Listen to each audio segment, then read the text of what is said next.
What's up, guys, and welcome back to the Crypto Grind channel. In this one, we're doing something slightly different because I'm excited to announce that I'm officially partnered up with another YouTube channel called the Crypto Gem Hunters. It's a group of content creators who have come together to make one platform for everybody to find those crypto gems that you might be missing, that other content creators might be missing.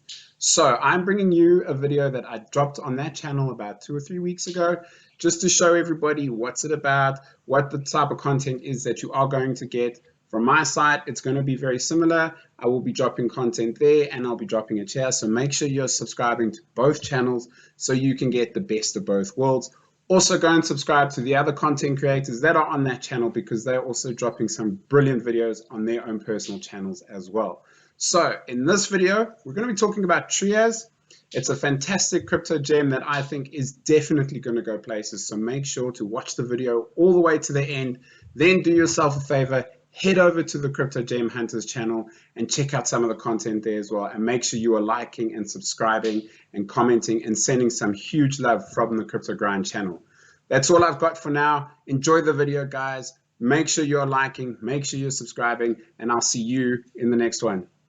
In today's video, we're going to be talking about Trias. Now, what is Trias? It's an all-platform supported native application-compatible smart contract execution platform, development framework, and collaborating ecosystem. It sounds pretty technical, but don't worry, we're going to break this down as we go along, and at the end you will see that this is something that is going to be very useful, not only to cryptocurrencies and blockchain, but the internet as a whole. So Trias itself has been split into 3 different platforms: Leviathan, Prometh, and Magna Carta. These different layers perform different things. So the best way to sort of have a look at it is to go to the Trias as a nutshell tab.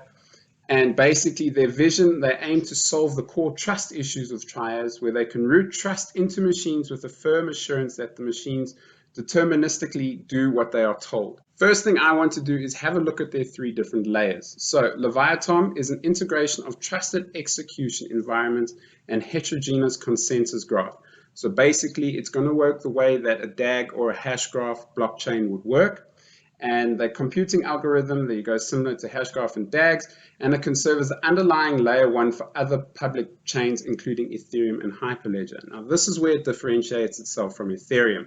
Ethereum is not scalable, and it can be very slow when it gets very congested with a lot of transactions going through. Making use of Hashgraph or DAGs, it's going to be very quick. And you can also have things like Ethereum sitting on top of this to speed up the processes that take place in the Ethereum ecosystem, as an example.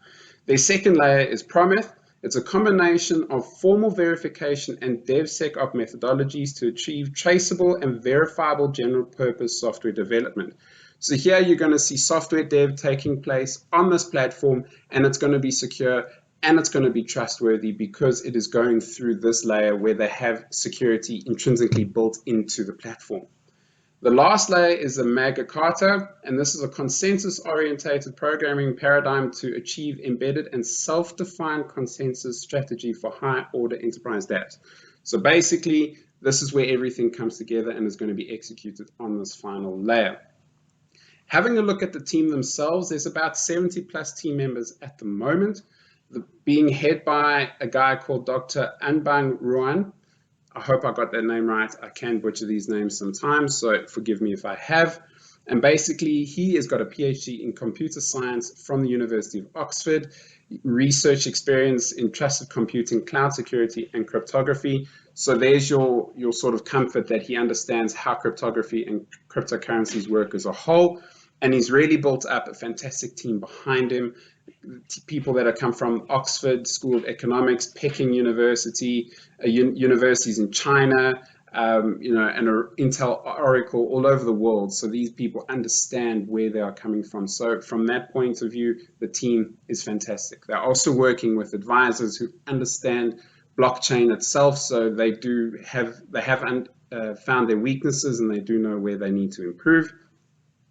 Looking at a few other things, I do want to also touch on their tokenomics, which I do think is very important, is that there's only going to be 10 million coins ever produced, which blows my mind when you think about the price at the moment. We will look at that now, where this can actually go. And the tokenomics and how everything's going to be split up also gives comfort that this isn't going to just be a one-sided coin where the price can be manipulated by team members, advisors, or so on. There was no private sale as well, which also does give me comfort that you're not going to have manipulation from a very small amount of people. So in public investors, 6%, seed investors get about 8% of the tokens, foundation is 20%, so that will be development incentive programs, staking rewards, and so on. Your team is only getting 10% of the rewards. Early support is also 10%, so that will be going to the public as well. Mining 30%, so that is rewards to validators for mining the coin as the ecosystem grows. And marketing, they've also set aside 3% for themselves. So they do have a fairly good budget for marketing to grow this coin as we go along. Taking a look at some of the other tokenomics, price sitting at $1.80 at the moment. When you think that its all-time high last year was around $20, so if you think, here we go over here, so $20, $21, $22 was its all-time high. In the next bull run, very easy to see $100 for this coin, and that's no lie. When we have a look at the market cap, seeing that it is $2 million only at the moment. So 100x from here is going to take us to $200 million, and even there, that is still a very small market cap. So plenty space to grow. We've got a maximum supply of 10 million coins only. That is it. That's all we will ever see. Right now, only 1.6 million in circulation. That is going to grow. If we can take a look at the roadmap over here, you'll see that they plan to release all the coins by January 2024. So there's still a lot of time. It's going to be a slow release into the market, and it is going to give people opportunities to buy. If you're asking yourselves, where can you buy at the moment? So there's only a few places.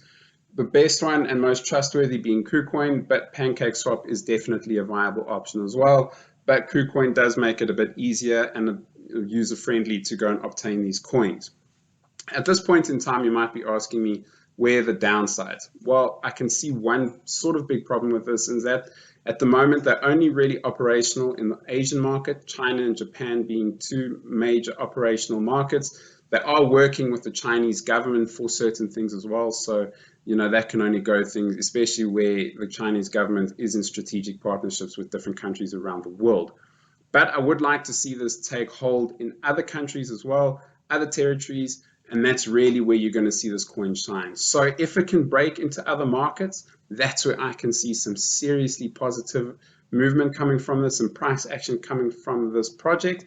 That would be the one downside for me. You've got a fantastic team, you've got fantastic economics and tokenomics behind it, and you've got utility where the Trias coin itself will be used obviously to pay for any gas fee that does, any transaction that does take place on the Trias network. Having a look at their socials as well, they do have a pretty big following of 68,000, nearly 69,000 followers, and they give regular updates as well. So that's another one that you'd like to see, that they are keeping the community themselves informed that their progress. You can see the last one was 20 hours ago, and they give weekly updates. So from that perspective, I really do think that Trias is an underlooked coin that can give you some serious returns when the next bull run happens. That's going to be around June 2024, so it's going to give you some pretty good time to actually accumulate this coin and really have a good bag by the time the bull run hits. So in my mind, this is a definite yes. You should not be missing out on Trias because it is definitely going to go places in the future.